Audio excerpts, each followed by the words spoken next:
We had to put our dog down recently, and it's a tough thing to do. You know, nothing was wrong with her. I'm just really busy right now, and she was very sick. That was a joke. All right, that was a joke, and she would have loved that joke. So don't you worry about it. That's the type of humor she had. She was a rescue. It's not your labradoodle humor, all right? It's a little darker.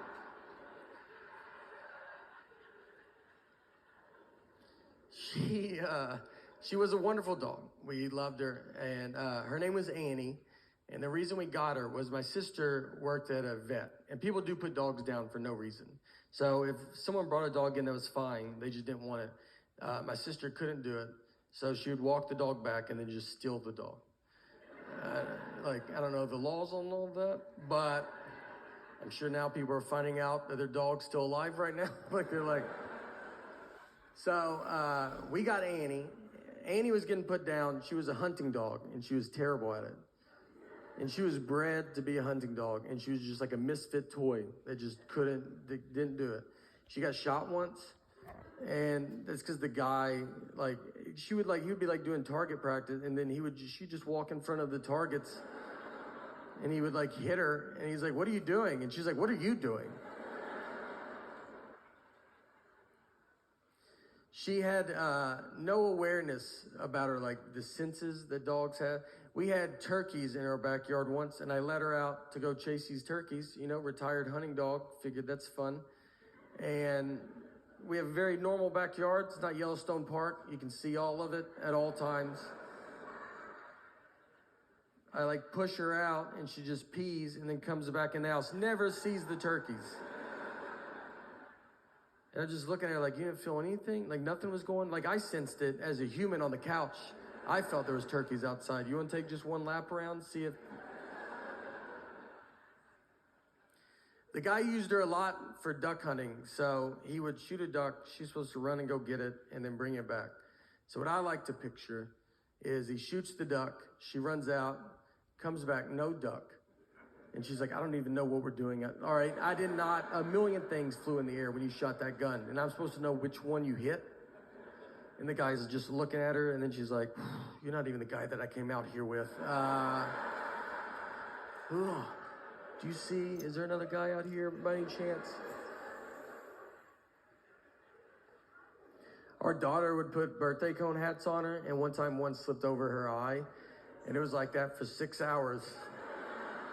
I was just trying to see how long, how's it accidentally not coming off?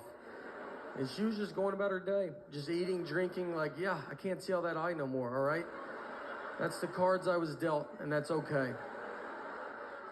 And then I pulled it off of her, and she's like, I didn't know you were a doctor. And I'm like, I am a doctor. It's just two dumb animals talking to each other.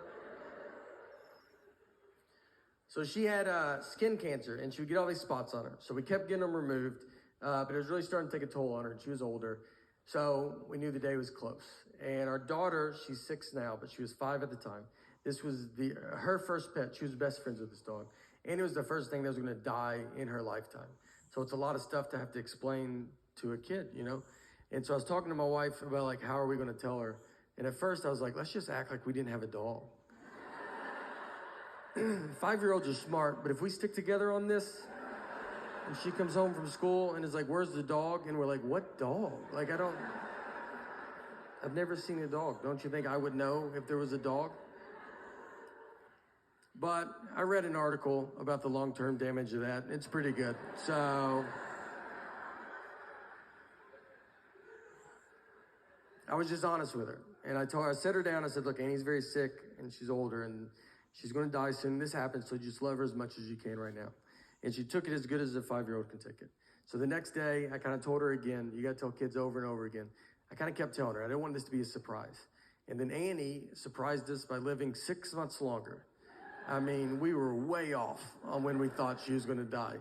But I already started telling my daughter I didn't want to stop and then have to start it again. So I just kept it up for 6 months. Every day I was like, she'll die. All right, she will die. She will die, I will die, your mom's dead.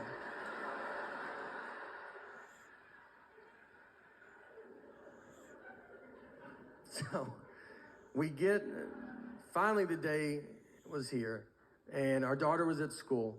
And so my sister and my wife, they took Annie to go have to put her to sleep. And I went to go pick up our daughter to tell her. I've already been telling her. And so I picked her up. I told her. It was brutal, very sad. She took it as if this was the first she's heard about it.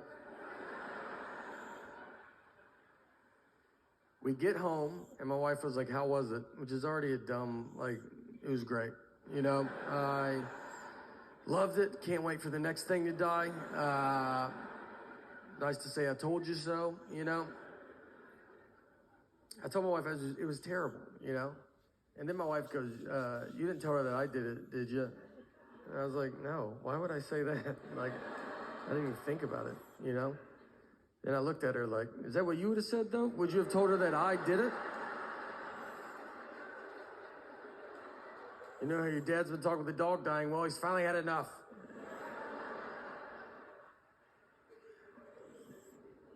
We've been married 12 years.